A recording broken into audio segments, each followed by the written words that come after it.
Estamos aqui no Jornal Gente para receber o presidente do Tribunal Regional Eleitoral de São Paulo. É o maior Tribunal Regional Eleitoral do país. Desembargador Silmar Fernandes está conosco, participou no primeiro turno. Convidamos novamente pelo sucesso da entrevista para participar aqui também antes do segundo turno conosco. Desembargador, como é que está a expectativa? Agora é mais tranquilo, né?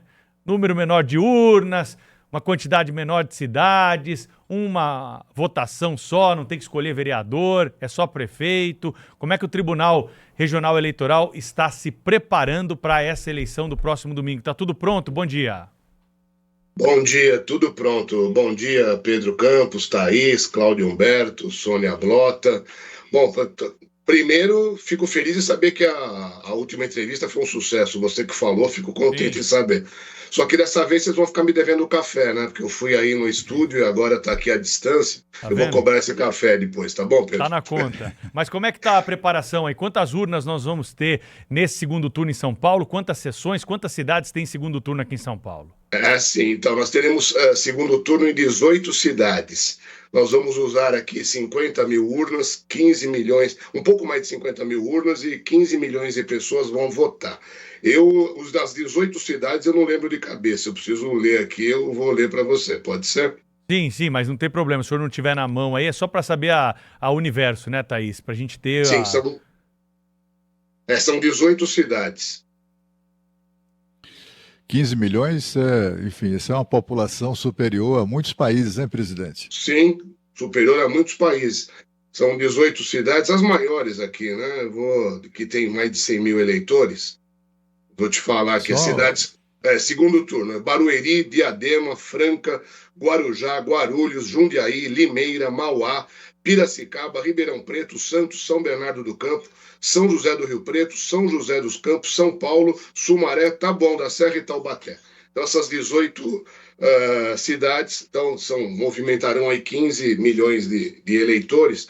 Quer dizer, nós temos 34 milhões, praticamente um pouco menos da metade, né?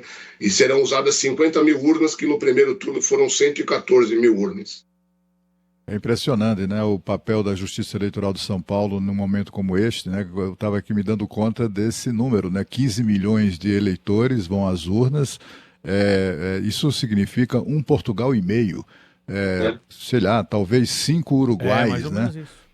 É impressionante, né, como a logística que se exige num momento como esse. Eu gostaria de saber do senhor, presidente, se no segundo turno, sobretudo na cidade de São Paulo, se a campanha deu mais trabalho do que no primeiro turno.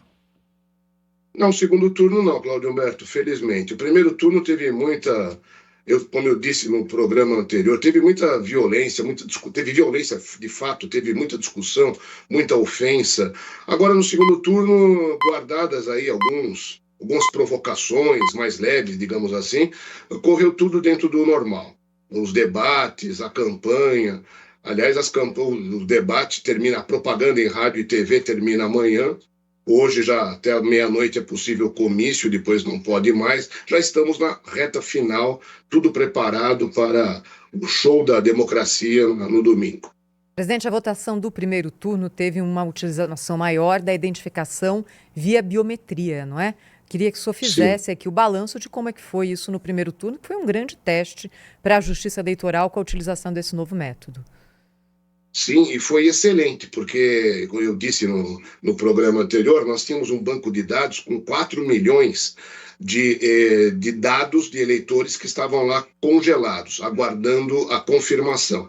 Foram dados que nós importamos do Instituto de Identificação de São Paulo, do próprio Detran, então estavam lá. Então nós registramos, fizemos esse balanço agora e vimos que mais de 2 milhões e 300 mil dados foram efetivados. Então esses 2 milhões e 300 que não haviam comparecido em cartório para fazer fisicamente a biometria, no momento em que eles compareceram à sua sessão eleitoral, colocaram a identificação no leitor e abriu a urna. Ou seja, houve o batimento das informações que nós importamos com a digital naquele exato momento da eleição. Com isso, o eleitor ficou habilitado e agora para o resto da vida. Não precisa mais comparecer em nenhum cartório fisicamente para fazer a colheita da biometria. Então foi muito bom. E agora, para quem não votou, no primeiro turno, se for agora no segundo turno, pode fazer a mesma coisa. Nós temos ainda uma sobra de mais de 1.700.000 dados que podem ser ativados agora no segundo turno para aqueles que não compareceram no primeiro. Nós estamos conversando com o desembargador Silmar Fernandes, ao vivo, presidente do Tribunal Regional Eleitoral de São Paulo. Muito preocupa o eleitor a infiltração do crime organizado nas instituições. O senhor, acompanhando de perto e comandando esse processo eleitoral em São Paulo, garante que nós conseguimos afastar o crime organizado da tela da urna eletrônica? Os integrantes do crime organizado foram identificados, impedidos de participar desse processo eleitoral, ou tem processo correndo ainda que pode ter o desfecho só depois da eleição? Olha, Pedro, a pergunta que você me fez, acho que nem Jesus Cristo pode responder, viu? Como é que a gente vai impedir, afastar esse pessoal das eleições? O requisito para ser eleito é ficha limpa. Tem aqueles requisitos, o único instrumento normativo, critério objetivo que nós temos é a Lei Complementar 64/90, que passou a ser apelidada de Lei da Ficha Limpa. Um dos requisitos lá é que ele tenha bons antecedentes. Então, é claro que se de repente um agente de uma ORCRIM resolve se infiltrar, tentar ser eleito para o Legislativo ou para o Executivo Municipal, é claro que vão colocar pessoas ficha limpa para poder acessar o registro. Então, em entrevistas anteriores que eu já dei em outros veículos de comunicação, eu já falei, já expressei a minha opinião. O Congresso, através de lei, teria que nos ajudar. Poderia colocar mais um inciso lá na lei da ficha limpa. Estar razoavelmente indiciado ou comprovado ser participante de uma organização criminosa. Pronto. Aí o juiz eleitoral tem como impedir que vá para a urna. Agora, sem esse critério objetivo, nós não temos como impedir, sob pena de se transformar numa censura prévia, ficar num critério muito subjetivo. Mas então, quer dizer, agora nós detectamos, pelo serviço de inteligência, alguns candidatos, vários. Felizmente, tiveram mais de 70 candidatos que, supostamente, pelo serviço de inteligência, estavam ligados às organizações criminosas. Desses 70, apenas 10 foram eleitos. Então, agora, o que acontece? Inclusive, para a próxima semana, eu tenho uma reunião com a Polícia Militar e com o Ministério Público, e aí vai ser feito esse trabalho de inteligência, vai ser entregue para o Ministério Público, para que nas cidades onde esses prefeitos foram eleitos, o Ministério Público Eleitoral local entre com uma AIGE. A AIGE é uma ação de investigação judicial eleitoral. Ela tem um rito mais lento, porque tem quebra de sigilo fiscal, quebra de sigilo bancário, ouvida de testemunhas, etc. E com esses elementos, se ficar provado que esse candidato eleito foi financiado por dinheiro vindo do crime organizado, já é um motivo para foi eleito, mas talvez não seja diplomado. Se der tempo de ser diplomado, com certeza terá o diploma cassado mais no ano que vem. Presidente, estamos no final, né, reta final mesmo da campanha, mas tem programa eleitoral até sexta-feira. A Justiça Eleitoral tem tem alguma maneira de agir, por exemplo, no candidato que no último programa resolve fazer uma presepada, enfim, sacar uma mentira contra o seu adversário? Aliás, há precedente no primeiro turno, né, agora recentemente.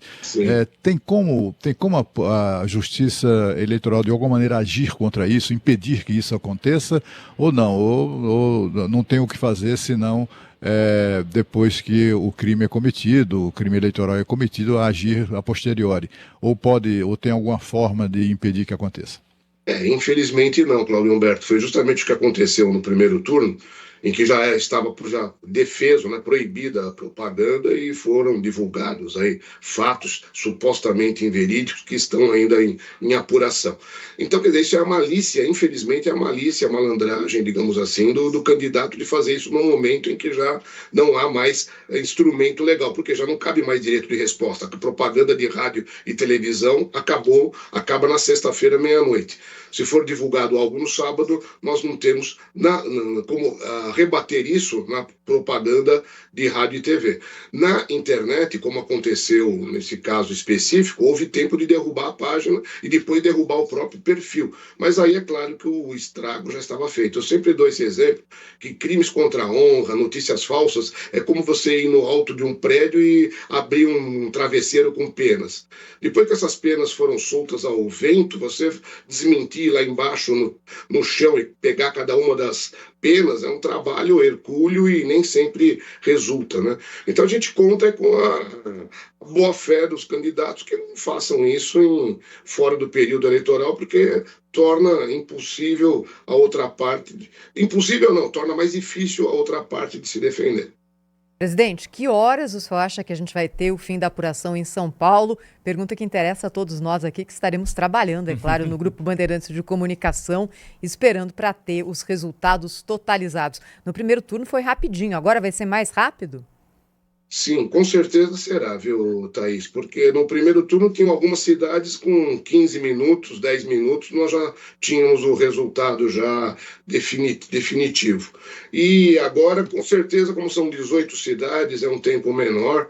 E acho que até é difícil dar uma estimativa, né? Porque às vezes um imprevisto acontece, algum boletim de urna que tenha mais dificuldade, algum problema técnico para transmitir. Mas eu acho que até às 8, até às 9 horas da noite, 8, 9 horas da noite, já teremos os resultados. Ah, vai ser antes, presidente, fazer minha aposta. Ah, eu acho que sim. Eu acredito que sim. E só complementando o que o Cláudio Humberto falou agora há pouco, quer dizer, de momento não tem o que fazer, mas é lógico que essa pessoa que divulga fato mentiroso vai responder por depois um processo haverá. Toda ação gera uma reação, né? Isso é até o abuso do poder político, o abuso do poder econômico. É que você me perguntou naquele momento, na eleição do domingo, acontece no sábado, o tempo é curto para tomar Não tem o que fazer, né? Não tem o que fazer. O antídoto aí fica difícil. Só tirar a última dúvida aqui com o senhor. Esse número de abstenção que nós tivemos no primeiro turno, se eu não me engano, 27%, né? Algo em torno disso. Isso aí conta aqueles que não são obrigados a votar, ou seja, os menores de 18 anos, entre 16 e 18, e os maiores de 70 anos, entra nessa abstenção também? Ou essa abstenção é só do voto obrigatório? Não, entra também nesse cálculo, porque na verdade são 34 milhões de eleitores e para os maiores de 70 é facultativo, né? Tá. Então, mas essa abstenção, aliás, no primeiro turno, a tendência, infelizmente, é ter até uma abstenção maior. Por quê? Porque muitos, meu candidato não foi eleito, não foi para o segundo turno, eu queria o outro, então a pessoa acaba se desestimulando a ir votar, o que é uma pena, né? Porque mesmo que não seja o seu candidato, um outro estará no lugar dele e vai cuidar do legislativo e do executivo municipal pelos próximos 4 anos. Mas eu tenho visto muitas entrevistas por aí de pessoas idosas com mais de 70 anos que têm interesse em votar, querem. Eu vi ontem uma entrevista de uma senhora de 96 anos indo, votei no primeiro turno, votaria no segundo. Isso é bonito, é lindo. É a pessoa que é o cidadão que tem consciência da sua democracia e não quer passar por irresponsável ou por omisso. Presidente Silmar Fernandes, presidente do TRE de São Paulo, falou ao vivo aqui no Jornal Gente, na Rádio Bandeirantes, na Band News TV. Obrigada, presidente. Até a próxima. Boa eleição para todos nós. Se Deus quiser. Obrigado, viu, Thaís? Bom dia a todos. Thaís, Pedro, Cláudio Humberto. Um abraço. Até uma próxima.